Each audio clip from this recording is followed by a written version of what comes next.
বন্ধুরা, ভারতে হওয়া G20 মিটিংকে অনবরত কোনো না কোনো কারণে চীন কাউন্টার করার চেষ্টা করছে। তাদের একমাত্র লক্ষ্য হলো ইন্টারন্যাশনাল প্ল্যাটফর্মে ভারত যে গোল্ডেন অপরচুনিটি পেয়েছে অধ্যক্ষতা করার, সেটাকে যে কোনোভাবে নষ্ট করা। G20 বৈঠককে আটকাতে চীন পুরোপুরি ব্যর্থ হয়েছে। ওদিকে এখন ভারত চায়নাকে নিজেই কাউন্টার করছে। রিসেন্টলি খুব বড় আপডেট বেরিয়ে এসছে অয়েল ফিল্ডকে নিয়ে। ভারত একটা অনেক বড় ডিল করতে চলেছে, যার জন্য চীন সব থেকে বড় ধাক্কা খেতে পারে। এই নিয়ে আজকে আমরা বিস্তারিত কথা বলবো। তাহলে চলুন না সময় নষ্ট না করে ভিডিওটা শুরু করা যাক। যেমনটা আপনারা সবাই জানেন, ভারত তার অয়েল সাপ্লাইয়ের ডিমান্ডকে পূরণ করার জন্য নিজের সোর্সকে ডাইভার্সিফাই করছে। আর এই ডাইভার্সিফিকেশনের জন্য ভারতের যে দুটো বড় অয়েল পিএসইউ জায়ান্ট রয়েছে, ওএনজিসি বিদেশ লিমিটেড ও অয়েল ইন্ডিয়া লিমিটেড, সিদ্ধান্ত নিয়েছে তারা কেনিয়ার স্ট্র্যাটেজিক অয়েল ফিল্ডের 50% স্টেক নিতে চলেছে।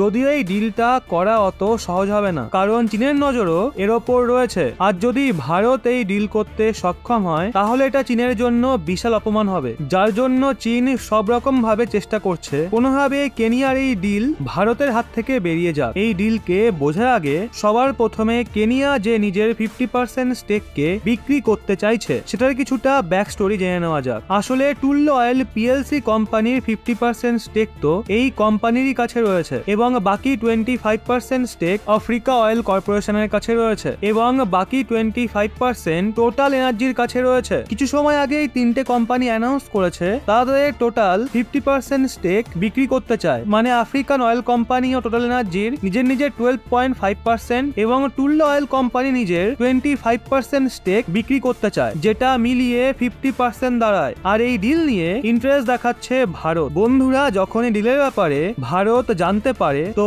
ওএনজিসি এই টুল্লো অয়েল কোম্পানির 50% স্টেক কিনতে ইন্টারেস্টেড ছিল। কিন্তু যখন এই প্রস্তাব নিয়ে ওএনজিসি তার বোর্ডের কাছে যায়, তো তারা বলে এই ইনভেস্টমেন্ট নিয়ে আমাদের কোনো সমস্যা নেই, কিন্তু আমরা চাই আমাদের সঙ্গে এই প্রজেক্টে আইওসি অর্থাৎ ইন্ডিয়ান অয়েল কর্পোরেশনও সামিল থাকুক। কিছু মাস ধরে দুজনের মাঝে ভালো মত আলোচনা হয়, কিন্তু তারপর ইন্ডিয়ান অয়েল কর্পোরেশন এদের ভাবনা বদলে দেয়। তারা বলে আমাদের কাছে সাফিসিয়েন্ট ফান্ড নেই, তাই আমরা এত বড় ডিলে ইনভেস্ট করতে পারবো না। আর যখনই এই খবর চীনের কাছে পৌঁছায়, তখন চীন পেট্রোলিয়াম ও কেমিক্যাল কর্পোরেশন, যা সিনোফেক নামেও পরিচিত, তো সেও ভারতকে কম্পিটিশন দেওয়ার জন্য এই ডিলে নেমে পড়ে। কিন্তু অরিজিনালি টুল্লো কোম্পানি ইন্ডিয়ান কনসোর্সিয়ামকেই পছন্দ করছে। এমনটা এর জন্য বলা কারণ রাজস্থানের বার্মি এলাকায় একটা অয়েল ফিল্ড প্রজেক্ট চলছে। বলা হচ্ছে ওখানকার যে জিওগ্রাফিক্যাল এরিয়া রয়েছে, যে ধরনের তেল ওখান থেকে বের করা হচ্ছে, সেটা অনেকটাই সিমিলার টুল্লো অয়েল কোম্পানির অয়েল ফিল্ডের সঙ্গে, যেটা কেনিয়ায় অবস্থিত। কিন্তু